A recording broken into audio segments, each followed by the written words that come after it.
오늘 말씀은 유월절 규례에 대해서 상세히 기록이 되어 있습니다. 우리가 어제 함께 나눈 말씀에서 여호와께서 애굽 땅에 처음 난 모든 것을 치시는 10번째 재앙을 선포하십니다. 그리고 오늘 말씀은 이스라엘에 속한 처음 난 모든 것이 죽음을 피해 살아남을 수 있도록 지침을 주시는 말씀이 오늘의 말씀입니다. 오늘의 말씀을 보면 이렇습니다. 하나님은 이스라엘 백성에게 유월절을 선포하시면서 그 달을 1년이 첫 달로 정하십니다. 그리고 이달 열흘째 되는 날 이스라엘의 모든 가족들은 어린 양이나 염소 한 마리씩 마련하도록 말씀하셨습니다. 그런데 이 조건이 있죠. 흠이 없어야 되고 1년 된 수컷이어야 한다고 자세히 알려주십니다. 또한 식구가 적어서 그 재물을 다 먹기 어려운 이들은 이웃들과 상의하여 적절한 분량을 계산하여 준비하라고 말씀하십니다. 그런데 그 양을 또 바로 잡는 것이 아니라 잘 간직해 두었다가 열 나흘날 해질 무렵에 잡으라고 말씀하십니다. 그리고 그 어린 양을 잡아서 피는 양을 먹을 집 좌우 문설주와 임방에 바르고 고기는 구워서 무교병과 쓴 나물과 함께 먹으라고 말씀하십니다. 유월절 음식은 그날 밤에 다 먹고 부득이하게 음식이 남게 되는 경우 아침까지 남아있다면 불태워 없애라고 말씀하십니다. 그리고 먹는 방법도 설명해 주십니다. 유월절 음식을 먹을 때 허리띠를 메고 신발을 신고 손에 지팡이를 들고 서둘러 먹으라고 말씀하십니다. 하나님은 그 밤에 애굽 땅을 두루 다니면서 사람이나 짐승을 막론하고 애굽 땅에 있는 모든 처음 난 것을 다 치고 애굽의 모든 신을 심판하실 것이라고 말씀을 하십니다.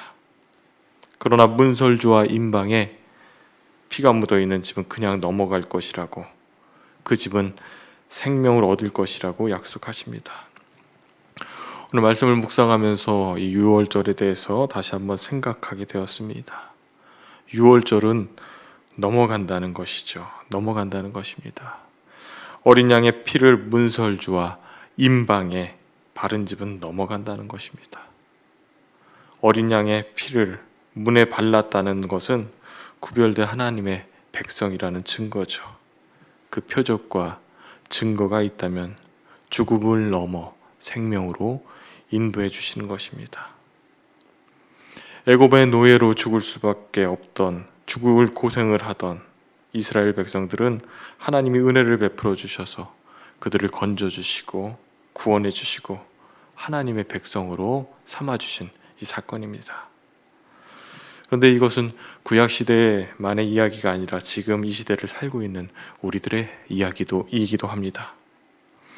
하나님이 우리를 위하여 유월절 어린 양 대신 예수 그리스도를 우리 가운데 보내주신 줄 믿습니다. 하나님의 아들이 사람의 몸을 입고 이 땅에 찾아오셨습니다. 온 세상을 구원하러 오신 줄 믿습니다.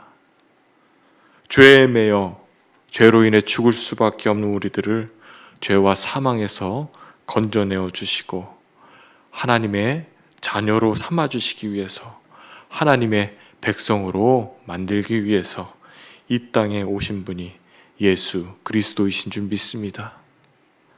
양이 피를 흘려 죽어서 이스라엘 백성들이 대신 목숨을 건진 것처럼 유월절 어린 양 대신 예수님이 우리를 위하여 당신의 목숨을 우리에게 내어주셨습니다. 예수님은 온 세상을 구원하시기 위한 하나님의 어린 양, 유월절 어린 양이 되어주신 줄 믿습니다. 그 예수님을 믿는 사람들은 그 예수님이 흘리신 그 피를 믿음으로 마음에 바른 사람들은 죄 사함을 받고 영생을 얻고 하나님의 자녀가 되는 줄 믿습니다. 예수의 피로 구원받고 하나님의 자녀가 된 우리들은 그 주님의 은혜, 예수님의 희생의 은혜를 결코 잊어서는 안 되는 줄 믿습니다.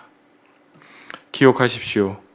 저와 여러분들은 하나님의 은혜로, 예수님의 은혜로 구원받은 하나님의 자녀요, 지금도 하나님의 사랑을 입고 있는 하나님의 백성임을 기억하시기 바랍니다. 이스라엘 백성들이 하나님의 은혜로 구원받은 거룩한 백성이 된 것 같이 저와 여러분들도 하나님의 은혜로 거룩한 백성이 된 것을 기억하시는 저와 여러분 되시기를 주님의 이름으로 축원합니다. 함께